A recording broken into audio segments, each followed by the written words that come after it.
Pernahkah kamu membayangkan, sebuah kota besar seperti Bandung ternyata lahir dari sebuah peristiwa alam yang misterius, dipicu oleh keberanian seorang pemuda dan makhluk raksasa yang tidak pernah diceritakan dalam buku sejarah. Hari ini, kamu akan mendengar versi legenda yang jarang dibahas, kisah tentang Dayang Sumbi, Sangkuriang, dan banjir besar yang membelah pegunungan, hingga membentuk kota Bandung yang kita kenal sekarang. Siap? Dengarkan sampai akhir. Karena rahasia ini ternyata jauh lebih mengejutkan dari yang kamu bayangkan. Di lereng Gunung Tampomas, hiduplah seorang wanita cantik bernama Dayang Sumbi. Ia terkenal karena kecantikannya, tetapi juga karena sumpahnya. Ia berjanji tidak akan menikah dengan pria manapun kecuali dengan seseorang yang sanggup membantu dalam kesulitan besar. Suatu hari, Dayang Sumbi sedang menenun, namun gulungan benangnya terjatuh. Ia, tanpa sadar, berucap, "Siapapun yang mengambilkannya, akan aku jadikan suami." Tiba-tiba datang seekor anjing setia bernama Tumang. Dayang Sumbi terkejut, tetapi janji tetaplah janji.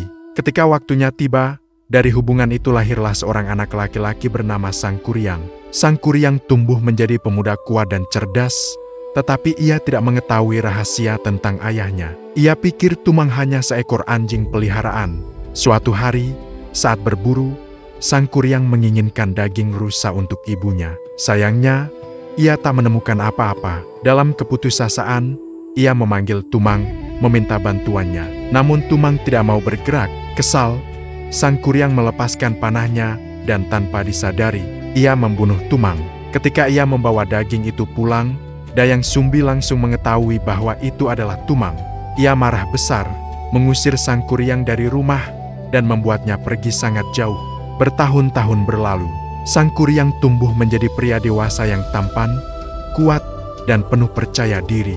Ketika ia kembali tanpa mengenal masa lalunya, ia bertemu seorang wanita cantik, Dayang Sumbi, yang tetap awet muda berkat berkah dari kahyangan. Tanpa mengetahui kenyataannya, Sangkuriang jatuh cinta pada ibunya sendiri. Dayang Sumbi pun hampir menerima lamaran itu, sampai ia melihat bekas luka di kepala Sangkuriang, bekas luka yang ia buat ketika marah dulu. Ia pun menyadari siapa pemuda itu sebenarnya. Ketakutan dan rasa bersalah bercampur. Dayang Sumbi berusaha menolak lamaran Sangkuriang dengan syarat mustahil. "Bangunkan aku sebuah perahu besar dan bendungan untuk menahan sungai Citarum. Semua harus selesai sebelum fajar." Sangkuriang tersenyum yakin. Ia memanggil makhluk-makhluk gaib penjaga hutan, memerintahkan mereka untuk membantu. Malam itu, suara kapak, kayu patah, dan tanah bergerak terdengar di seluruh pegunungan. Gunung tampak seperti sedang dibentuk ulang. Bendungan raksasa mulai dibangun. Sungai Citarum perlahan tertahan. Air mulai naik, membanjiri lembah luas. Menunggu menjadi danau besar. Dayang Sumbi mulai panik.